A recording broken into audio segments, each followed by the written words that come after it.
सभापति महोदय, सबसे पहले तो मैं धन्यवाद देना चाहूँगा माननीय सदस्यों को, माननीय नेता प्रतिपक्ष को कि उन्होंने अपनी अपनी बात इस बिल के संबंध में, अमेंडमेंट के संबंध में रखी। उसके बारे में मैं केवल इतना कहना चाहूँगा कि सबने एक स्वर में ये बात कही कि पर्यटन के क्षेत्र में बहुत संभावनाएं हैं, रोजगार है और पर्यटन को बढ़ावा मिलना चाहिए। इस बात से हम सब सहमत हैं, आप भी सहमत हैं, मैं भी सहमत हूँ। और इसी उद्देश्य से लेकर के कि पर्यटन का व्यवसाय विकास की गति पकड़े, पर्यटक परेशान नहीं हो, हमारे राजस्थान की आन बान शान को लेकर के अच्छी अनुभूति लेकर के जो विदेशी पर्यटक या जो आते हैं वो लेकर के जाएं, और अगर उनके साथ में किसी तरीके का कोई दुर्व्यवहार होता है, उनके साथ में कोई टॉर्चरिंग होती है, तो उसको हम रोकें, जिससे वो बिल्कुल निष्फिक्र होकर के हमारे प्रदेश में आए और अपने पर्यटन का आनंद भी ले। और पर्यटक आएगा तो निश्चित रूप से रोजगार को भी बढ़ावा मिलेगा। ये जो बिल लाया गया था 2010 में, राजस्थान पर्यटन व्यवसाय सुकरकरण एवं विनियमन अधिनियम एवं नियम 2010, ये इसी उद्देश्य से सरकार लेकर के आई थी। लेकिन आज इस अमेंडमेंट की क्यों आवश्यकता पड़ी? वो आवश्यकता इसलिए पड़ी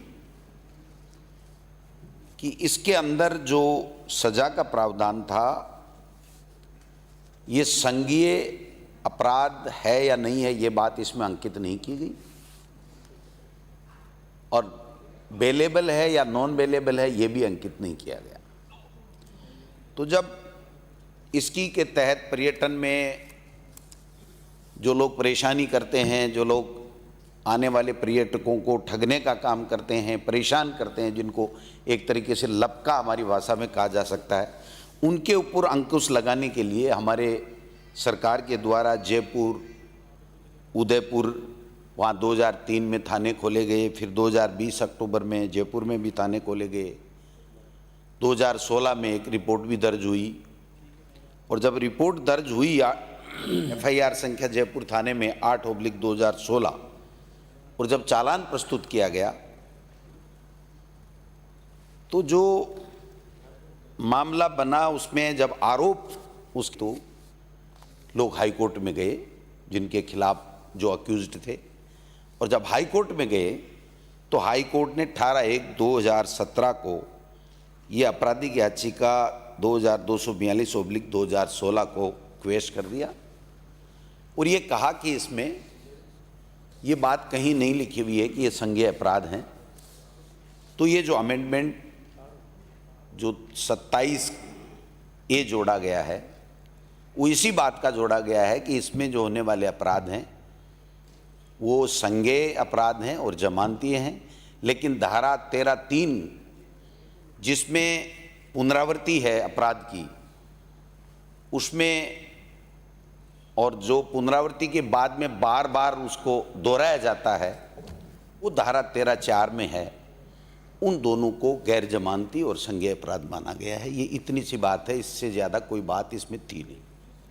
मैं माननीय नेता प्रतिपक्ष ने जिस प्रकार का उद्बोधन यहाँ दिया, निश्चित रूप से हम सबको प्रेरणा मिली और मुझे भी सीखने का मौका मिला कि व्यक्ति को सही बात कहने से उसका कद बड़ा ही होता है, छोटा नहीं होता है। उन्होंने वास्तव में ये कहा कि कानूनी पेच था, इसको लाना चाहिए था, ये लाया गया। इसलिए जितने भी माननीय सदस्य, चाहे राठौड़ साहब हों, चाहे दूसरे विपक्ष के नेता हों, चाहे हमारे संयम लोढ़ा जी हों, नेता प्रतिपक्ष की बात से शायद इत्तेफाक रखते हैं और रखना भी चाहिए। ये भिखारियों के लिए या भिखारियों को परेशान करने का कानून न तो पहले था और न आज जो अमेंडमेंट आ रहा है उसमें इस तरीके की कोई बात है। मैं समझता हूं कि ये टेक्निकली दिक्कत थी, लीगली प्रॉब्लम थी कि सीआरपीसी के अंदर 3 माह की सजा और है उसको अपराध को असंज्ञेय की श्रेणी में आता है।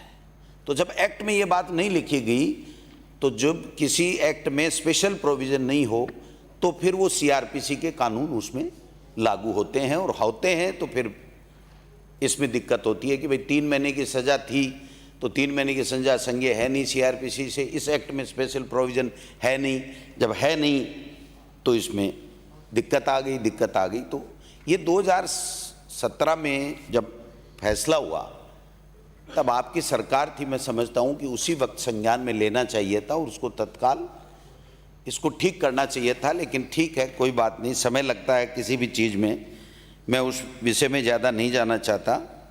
मैं केवल इतना निवेदन करना चाहता हूँ कि हमारे ये जो प्रकरण थे, ये पहले 54 के लगभग प्रकरण दर्ज हो गए थे, लेकिन उसके बाद में जब ये हाई कोर्ट का फैसला आ गया तो न तो पुलिस उस बात को आगे एफआईआर लॉन्च कर सकती थी और नहीं फिर कोर्ट उसमें अगर कोई ले जाते तो ले रहे थे। लेकिन फिर भी हमने उन लकपों को रोकने के लिए जो टॉर्चर करने वाले लोग थे उनके खिलाफ हमारी पुलिस ने, हमारे डिपार्टमेंट के थानों ने कार्यवाही जारी रखी। राठौड़ साहब कह रहे थे कि कितने के खिलाफ किया गया। 2018 में 204 लोगों के विरुद्ध कार्रवाई की गई, 19 में 462 के खिलाफ की गई, 2020 में कोविड आ गया था लेकिन 194 के, 2021 में भी हमने 102 लोगों के की। लेकिन ये कोर्ट में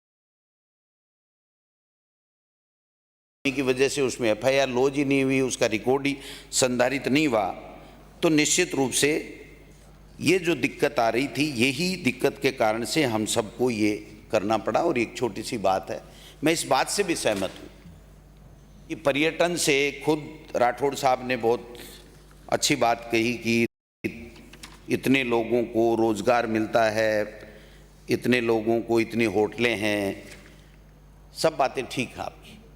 इन लोगों के रोजगार को ठीक करने के लिए, इनको अच्छा रोजगार मिले, पर्यटक विदेश से भी आएँ, हमारे यहाँ से भी आएँ, हमारी साख अच्छी रहे, उनको किसी तरह की परेशानी नहीं रहे, इसी के लिए कानून लाए जाते हैं। और अगर उस कानून में कोई कमी खामी रहती है तो उस कानून की कमी खामी को हम लोग ठीक करते हैं, और वो कानून की कमी खामी को ही अभी ठीक किया जा रहा है। और आगे भविष्य में भी मेरा ऐसा मानना है कि अगर इसको ठीक करने के लिए और भी कहीं पर्यटन को बढ़ावा देने के लिए, पर्यटकों को सुरक्षित यहाँ पर वो रह सकें, काम कर सकें, अपने पर्यटन के क्षेत्र में विचरण कर सकें, काम धंधा कर सकें, उसके लिए अगर ज़रूरत पड़ेगी तो सरकार वो भी संशोधन लाएगी। इसमें कोई दिक्कत वाली बात नहीं है। आपके सुझाव अगर इसके संबंध में कोई होंगे तो वो सुझाव भी हम लोग उसको लेंगे और फिर आगे कार्रवाई करेंगे। इस क्षेत्र में बात जब बिल के ऊपर आती है, अमेंडमेंट तो छोटा सा था लेकिन बात भी चली कि साहब पर्यटन के क्षेत्र में काम नहीं हुए, ये होना चाहिए, इसको अच्छा होना चाहिए, काफ़ी सुझाव भी आए, अच्छे सुझाव भी आए। मैं इतना सा निवेदन करना चाहता हूँ कि निश्चित रूप से हम सब दल चाहते हैं, पूरे प्रदेश के लोग चाहते हैं कि हमारे यहाँ देश विदेश के पर्यटक आएँ, हमें रोज़गार मिलेगा, हमारी जो किले, झील, बावड़ियाँ, मंदिर, बाग बगीचे, जितनी भी हमारी छतरियाँ, जितने भी पुरातत्व महत्व के जो चीज़ें हैं, निश्चित रूप से उसको जब पर्यटक आएगा, विदेश के लोग आएंगे और देखेंगे, और अगर अच्छा लगेगा, अच्छा वातावरण मिलेगा तो हमारी आमदनी भी बढ़ेगी और हमारा प्रदेश का मान और सम्मान और गौरव भी बढ़ेगा। माननीय मुख्यमंत्री जी ने मुख्यमंत्री बनते ही आपको पता होगा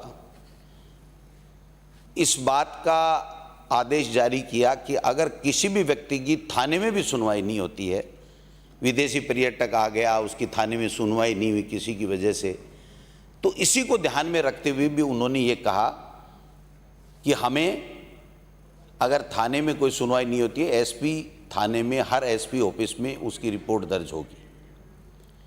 इसके पीछे पंजीकरण संख्या बढ़ी होगी और बढ़ेगी भी निश्चित रूप से, लेकिन मंशा बड़ी साफ और स्पष्ट थी कि किसी भी व्यक्ति को किसी तरह की परेशानी नहीं होनी चाहिए, और अगर किसी तरह की कोई परेशानी होती है तो उस परेशानी को दूर करने के लिए हम लोग एसपी ऑफिस में भी रिपोर्ट दर्ज करें जिससे उसके खिलाफ कार्रवाई हो सके।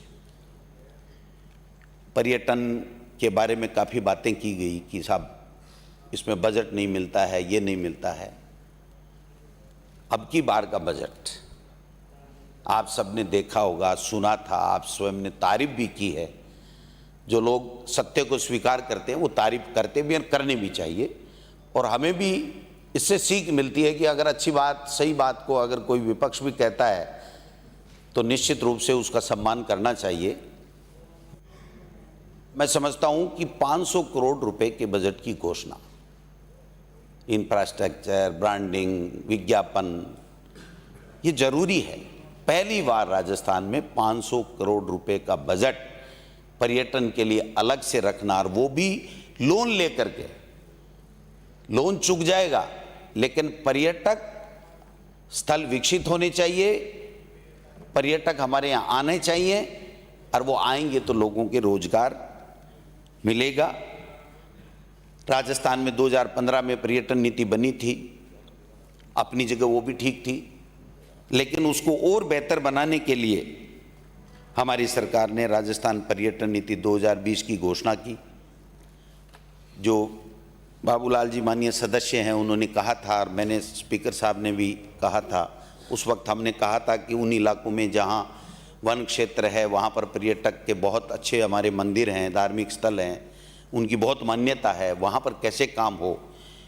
तो जो हमारी राजस्थान की पर्यटन नीति 2020 है उसमें उस बात को हमने लिया है जिससे उस क्षेत्रों का भी विकास हो सके। और ये जो 500 करोड़ रुपए भी हैं, मैं समझता हूं कि इसकी स्वीकृतियां जारी होनी चालू हो गई हैं। ये नहीं है कि अभी लोन नहीं लिया फिर भी सरकार ने एक भी स्वीकृति नहीं रोकी, और आप कहेंगे तो मैं भिजवा दूंगा, आप कहो तो मैं अभी पढ़ के बता दूं, लेकिन ये इतना सा संशोधन है, ज़्यादा समय लगेगा। तो एक भी पर्यटन स्थल के बारे में या धार्मिक स्थल के बारे में जो भी बजट की घोषणा की गई है उस पर सब पे कार्रवाई चालू हो गई है। आप इसके लिए निश्चिंत हो सकते हैं। जो गाइड हैं, उन गाइडों में से भी कई जो गाइडिंग का काम तो करते हैं लेकिन वो रजिस्टर्ड नहीं है, पंजीकरण नहीं है, तो उनमें से भी काफ़ी लोग जो है लपकागिरी करते हैं। तो उसको भी प्रशिक्षण देने के लिए और उनको और उनकी जो क्वालिफिकेशन की जो योग्यताएं हैं उसमें थोड़ा बहुत कमी कर करके कैसे उन लोगों को ज़्यादा से ज़्यादा हम लोग पंजीकरण करें जिससे उनको लपकागिरी से मुक्ति मिले, वो भी अपना जीवन यापन कर सकें। निश्चित रूप से उस दिशा में भी हमने काम किया है, नियम बनाए हैं, प्रशिक्षण करेंगे। राज्य स्तर के ऊपर 1000, वहाँ पर 5000 पर्यटकों की करने की बात करेंगे। मैं एक गुजारिश ज़रूर करूँगा कि अब की बार हमें पर्यटन के क्षेत्र में जितने भी हमारे सर्किट भेजे हुए थे, केंद्र सरकार में 8 या 9 थे, पर्यटन मंत्री जी से हमने भी आग्रह किया। अभी कुछ दिन पहले नीति आयोग के सदस्य भी आए थे, उनसे भी हमने आग्रह किया। उसमें राठौड़ साहब एक फूटी कौड़ी भी हमको अब की बार नहीं मिली। तो मैं आशा करता हूँ आपका बहुत अच्छा प्रभाव है। नेता प्रतिपक्ष जी से भी आग्रह करता हूँ और अभी माननीय सदस्य बोले उनसे भी आग्रह करता हूँ कि इसमें आप सहयोग कीजिए। जो 8-9 प्रोजेक्ट हमारे पर्यटन के क्षेत्र के विकास के लिए विभिन्न क्षेत्रों के लिए हैं, और उसमें एक तो आपका शेखावाटी सर्किट ही है। अगर आप नहीं करा पाओगे शेखावाटी, चूरू को, नवलगढ़, झुंझुनू, चूरू, तो मैं समझता हूँ कि फिर लोग बात करेंगे कि राठौड़ साहब कि कथनी और करनी में फ़र्क है। मैं नहीं चाहता कि आपकी कथनी और करनी में फ़र्क के लिए चर्चाएं चलें शेखावाटी में, क्योंकि आप शेखावाटी से आते हैं, तो निश्चित रूप से वो भी अगर हमको मिलेगा तो हम और इसको ठीक करने का काम करेंगे। बाकी आप जो पेइंग गेस्ट वाली स्कीम है और है, बहुत अच्छा कर रहे हैं कि घर के अंदर बिराजी उस पर कब्जा हो गया है। महाराणा प्रताप की जन्मभूमि बिराजी अंकित नहीं होगा, अंकित नहीं होगा। मान्य सदस्य प्लीज। 1.5 साल बाद में 25 साल का बैकलॉग पूरा करके आए, वो थोड़ा सा चुप रह जाओ, फिर 25 साल लगेंगे, तब तक हम और आप रहेंगे कि नहीं पता नहीं। ये वाद विवाद का विषय नहीं। प्लीज बिराजी, प्लीज प्लीज बिराजी बिराजी बिराजी बिराजी अंकित नहीं हो रहा है। बिराजी आप मान्य सदस्य प्लीज सेव करें, प्लीज प्लीज सेव करें। मान्य सदस्य बिराजी आप बिराजी बिराजी बिराजी मान्य सदस्य बिराजी। कटारिया साहब सुन रहे हैं, कहीं आपके दिक्कत नहीं आ जाए, आप थोड़ा माननीय मंत्री महोदय, माननीय मंत्री महोदय, महाराणा प्रताप की जन्मभूमि से कब्जा हटाना चाहते हैं, नहीं हटाना चाहते, क्यों हटाना चाहते कोई अंकित नहीं होगा। माननीय मंत्री महोदय कृपया आप इधर क्यों इनवाइट कर रहे हो आप उनको? बिराजी आप बिराजी हैं? महत्वपूर्ण मामला है। बिराजी बिराजी महाराणा प्रताप की जन्मभूमि पर बिराजी हो गया है, उसको हटवाइए। बिराजी बिराजी बिराजी क्या महाराणा प्रताप की छोटी है आप? बिराजी प्लीज। ये तो महाराणा प्रताप नहीं, करूं? मैं तो बोल भी लूंगा। बोल चुके आप? मैं लास्ट में समाप्त कर देता हूं। इनके लिए भी आप कोई उसका दिक्कत जवाब नहीं, मैं आप इनको नहीं जवाब देने की संबोधित जरूरत कर रहा नहीं है। हूं। आप तो अपनी इस मैं बात तो पे कह आइए रहा हूं आप। यहाँ डिस्पेंसरी भी है अपनी विधानसभा में, मुझे कुछ नहीं करना, मैं तो बोल दिया। प्लीज प्लीज आप इसको पास करा दो। प्रश्न। एक सेकेंड सभापति महोदय, मैं जो कानून में अमेंडमेंट लाए वो